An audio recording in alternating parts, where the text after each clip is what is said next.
ભારત સરકારના માહિતી અને પ્રસારણ મંત્રાલયના સચિવ ચંચલ કુમારે નર્મદા જિલ્લાના વિશ્વવિખ્યાત પ્રવાસન કેન્દ્ર એકતાનગરની મુલાકાત લીધી હતી।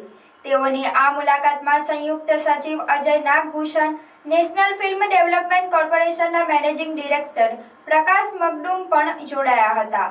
મહાનુભાવોએ સ્ટેચ્યુ ઓફ યુનિટીની મુલાકાત કરી સરદાર સાહેબના ચરણોમાં પુષ્પાંજલિ અર્પણ કરી હતી। મુલાકાત દરમિયાન સચિવે જણાવ્યું હતું કે એકતાનગર આજે માત્ર ગુજરાત કે ભારતનું જ નહીં પરંતુ વૈશ્વિક સ્તરે ઓળખ પામેલું એક અનોખું પ્રવાસન ગંતવ્ય બની ગયું છે। અહીં વિકસાવવામાં આવેલી સુવિધાઓ, કુદરતી સૌંદર્ય અને આધુનિક ઇન્ફ્રાસ્ટ્રક્ચર દેશ વિદેશના પ્રવાસીઓને આકર્ષિત કરે છે। અહીં ઉપલબ્ધ આધુનિક સુવિધાઓ, પરિવહન વ્યવસ્થા, સ્વચ્છતા, સુરક્ષા અને મુલાકાતીઓ માટે ઊભી કરાયેલી સર્વાંગી સુવિધાઓની પ્રશંસા કરી હતી। તેઓએ જણાવ્યું હતું કે વિવિધ રાષ્ટ્રીય, આંતરરાષ્ટ્રીય, શાસકીય, શૈક્ષણિક, સાંસ્કૃતિક તેમજ નીતિગત કાર્યક્રમોનું આયોજન માટે એકતાનગર શ્રેષ્ઠ સ્થળ તરીકે ઉભરી આવ્યું છે। અહીં ઉપલબ્ધ વિશાળ આવાસ વ્યવસ્થા, કન્વેન્શન સુવિધાઓ, ઉત્તમ માર્ગ અને રેલ સંપર્ક, સુરક્ષા વ્યવસ્થા અને પ્રવાસન આકર્ષણો કોઈપણ મોટા કાર્યક્રમને સફળ બનાવવા માટે સક્ષમ છે। દેશના લોખંડી પુરુષ સરદાર વલ્લભભાઈ પટેલની વિશ્વની સૌથી ઊંચી પ્રતિમા સ્ટેચ્યુ ઓફ યુનિટીના કારણે એકતાનગરને વૈશ્વિક ઓળખ પ્રાપ્ત થઈ છે।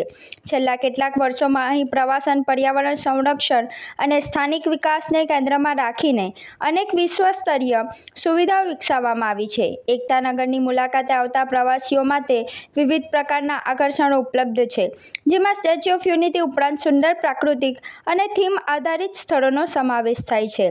નર્મદા નદીના કિનારે વિકસાવવામાં આવેલી સુવિધાઓ અને હરિયાળીથી ઘેરાયેલો વિસ્તાર પ્રવાસીઓને શાંતિ અને પ્રકૃતિ સાથે જોડાવાનો અવસર આપે છે। સચિવે ખાસ નોંધ્યું હતું કે એકતાનગરમાં મોટી સંખ્યામાં પ્રતિનિધિઓ, અધિકારીઓ અને મહાનુભાવોની ઉપસ્થિતિ ધરાવતા કાર્યક્રમોમાં સફળતાપૂર્વક યોજી શકાય તેવી તમામ આધુનિક સુવિધાઓ ઉપલબ્ધ છે। અહીંના કન્વેન્શન સેન્ટરો, ઉત્તમ હોટલ અને ટેન્ટ સિટી વ્યવસ્થા, રેલવે અને માર્ગ સંપર્ક, ડિજિટલ કનેક્ટિવિટી, સુરક્ષા માળખું અને પ્રવાસન આકર્ષણો તેને રાષ્ટ્રીય તથા આંતરરાષ્ટ્રીય સ્તરના સંમેલનો, પરિષદો, વર્કશોપ, યુવા મહોત્સવો, સાંસ્કૃતિક કાર્યક્રમો અને સરકારી બેઠકો માટે આદર્શ સ્થળ બનાવે છે।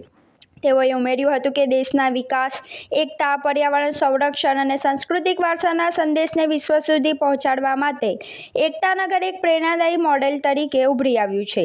અહીંની સુવ્યવસ્થિત આયોજન પદ્ધતિ, સ્વચ્છતા, પ્રવાસન સુવિધાઓ અને મુલાકાતીઓ માટેની અનુકૂળ વ્યવસ્થાઓ અન્ય સ્થળો માટે પણ માર્ગદર્શક બની શકે છે। મુલાકાતના અંતે સચિવે એકતાનગરના સર્વાંગી વિકાસ, પ્રવાસીઓ માટે ઉપલબ્ધ ઉત્તમ સુવિધાઓ અને અહીં કાર્યરત વિવિધ વિભાગોની કામગીરીની પ્રશંસા કરી હતી તથા એકતાનગર આગામી સમયમાં દેશના અગ્રણી પ્રવાસન અને રાષ્ટ્રીય કાર્યક્રમોના કેન્દ્ર તરીકે વધુ ઊંચાઈઓ સર કરશે તેવી આશા વ્યક્ત કરી હતી।